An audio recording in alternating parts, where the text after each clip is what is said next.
නමස්කාර වේවා බුදුරුවනට සැමදා මම බුදු සරණ යමි.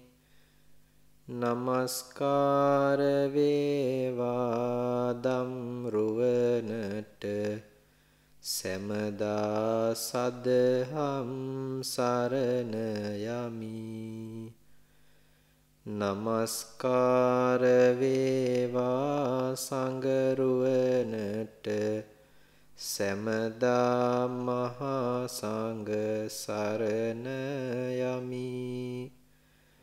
නමස්කාර වේවා තුනුරුවනට සැමදා තිසරණ සරණ යමි. සාදු සාදු සාදු.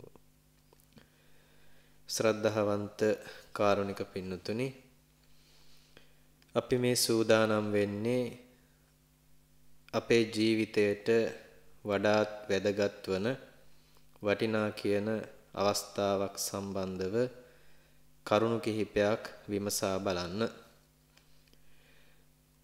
ඔබත් මමත් මේ ගත කරන ජීවිතය තුළ කැමති ජීවිතයේ වටිනාකම් හොයාගෙන යන්න. ජීවිතයේ වටිනාකම හොයාගෙන යන මේ ගමනේදී අද වෙනකොට ඔබ විසින් ක්‍රියාත්මක කරන කටයුතු බොහොමයක් තියෙනවා. ඒ කටයුතු අතර අපි ප්‍රධාන තැනක් දෙන්නේ අපේ ජීවිතයට අවශ්‍ය කරන වස්තු සම්පත්, මිල මුදල් ආදී දේවල් සපයාගෙන ඒ අනුව අපේ භෞතික ජීවිතයට, දෛනික ජීවිතයට අවශ්‍ය උපභෝග පරිභෝග සම්පත් රැස් කරගෙන Tamanට කැමැති පරිදි සතුටින් සොම්නසින් මේ ජීවිතය ගත කරන්න අපි හැමදෙනාම උත්සාහ කරන්නේ. විශේෂයෙන් ගිහි ගෙදර ඉන්න ඔබ උත්සාහ කරන්නේ. ඉතින් ඒ යන ගමනට බුදුරජාණන් වහන්සේ අපිට වදාළ ධර්මයට අනුව කොහොමද ඒ ගමන තව තවත් සාර්ථක කරගන්නේ, මොන විදියටද අපි ඒ ගමනට බුදුහාමුදුරන්ගේ ධර්මය උපකාර කරගන්නේ කියන කාරණාව ටිකක් විග්‍රහ කරලා බලන්නයි අපි මේ සූදානම් වෙන්නේ. පින්නතුනි, අපි සියලු දෙනාම අපේ ජීවිතයට වටිනාකම් දෙන්න ගියහම සාමාන්‍යයෙන් ලෝකේ හැම දෙනාගේම ස්වභාවය තමයි මිල මුදල් මත ජීවිතයේහි වටිනාකම් තීරණය කිරීම. ඒ සමග හරිහම්බ කරගත්තු දෙයින්, සකස් කරගත්තු දෙයින්, ඉදි කරගත්තු දෙයට අනුව සතුටු වෙමින්, ඒ දිහා බලමින්, තමන්ගේ හිත සන්තෝෂ කරගනිමින් ඉන්න එක තමයි බොහෝ දෙනෙක්ගේ ජීවිතයේ වටිනාකම කියන අවස්ථාව වර්තමාන ලෝකේ සකස් කරගෙන තියෙන්නේ. නමුත් බුදුරජාණන් වහන්සේගේ ධර්මයට අනුව අපේ ජීවිතයේ වටිනාකම තීරණය කරන්නේ කුමක්ද කියන එක පිළිබඳව අපි ධර්මානුකූලව විස්තර කරගනිමු. හේතුව තමයි අප විසින් වර්තමානයේහි මේ ජීවිතය සැපවත් කරගන්න අදහසින්, මේ ජීවිතය සුවපත් කරගන්න අදහසින් රැස් කරගෙන තියෙන බොහොමයක් දේවල් අපිට ටික මොහොතකට සුවයක් සහනයක් උදා කරලා දීලා ඊට පස්සේ බොහෝ කාලයක් අපිට දුක පිණිස පවතින දේවල්. ඉතින් ඒ නිසා බුදුරජාණන් වහන්සේ දේශනා කරපු ධර්මයෙන්, උන්වහන්සේගේ දේශනාව තුළින් අපි විමසන්නේ හැමදාම අපේ හිතේ සහනය, සොම්නස, සතුට තියාගන්නේ කොහොමද කියන වැඩපිළිවෙලක් සම්බන්ධව. ඒ නිසා තමයි අපි මේ වැඩසටහන් මාලාව පවත්වාගෙන යන්නේ. ඉතින් එහි පළවෙනි වැඩසටහන විදියට, පළමු පියවර විදියට අද දවසේ අපි කරුණු සාකච්ඡා කරනවා ඒ සම්බන්ධව. අපේ වැඩසටහන භාවනා වැඩසටහනක් විදියටයි අපි සලකන්නේ. හේතුව බුද්ධ ශාසනයෙහි ප්‍රධාන වැඩපිළිවෙලක් තමයි භාවනාව. ඒ වුණාට භාවනාව කියපු සැනින් මට හිතෙනවා බොහෝ දෙනෙක්ගේ හිත ඊ타ත්ම චකිතයකටපත් වෙනවා, බියකටපත් වෙනවා. වර්තමාන සමාජ භාවනාව පිළිබඳව තියෙන අදහස ඊ타ත්ම වැරදි සහගත අදහසක්. බොහෝ දෙනෙක් භාවනාව කියූ සැනින් බය වෙනවා. භාවනාවට තියෙන තැන අද බොහෝ දෙනෙක්ගේ හිත්වල ඊ타මත්ම අඩු මට්ටමක් පවතින්නේ.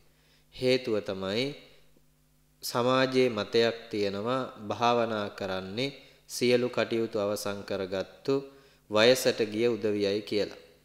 ඉතින් ඒක වැරදි සංකල්පයක්.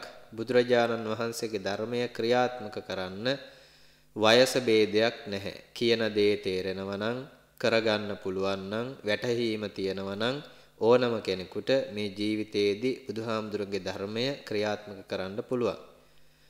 දවසක් බුදුරජාණන් වහන්සේ හම්බෙන්න එනවා එක බමුණෙක්.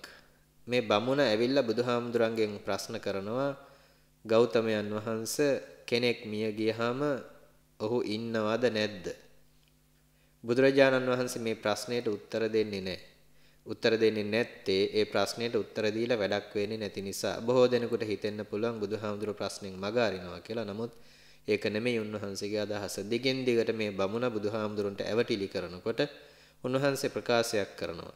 ඒතු විඤ්ඤූ පුරිසෝ අසට්ඨෝ අමායාවි උජුජාතිකෝ අහමනුසාසාමි අහං ධම්මං දේසේමි යත්හානු සිට්ටං තථා පටිපජ්ජමානෝ නචිරස්සේව සාමං ඒව ඤස්සති සාමං ඒව දක්ඛිති.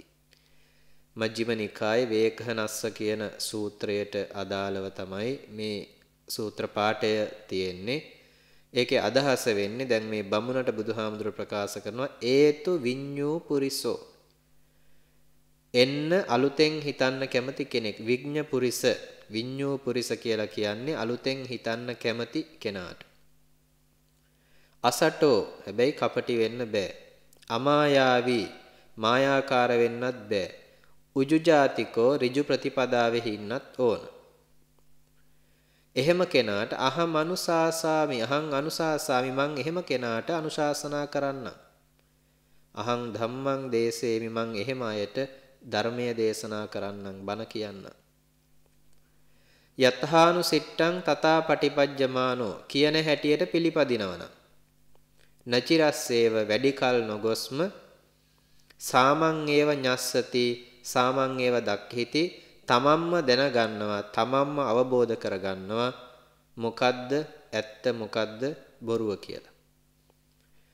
ඒ නිසා පින්නතුනි ආරාධනා කරනවා ඔබට ඇවිල්ලා විමසලා බලන්න ඒහි පස්සිකෝ කියන ධර්මයට අනුව ඇවිත් විමසලා බලන්න තමන් විසින්ම ක්‍රියාත්මක කරලා බලන්න බුදුහාමුදුරන්ගේ ධර්මය.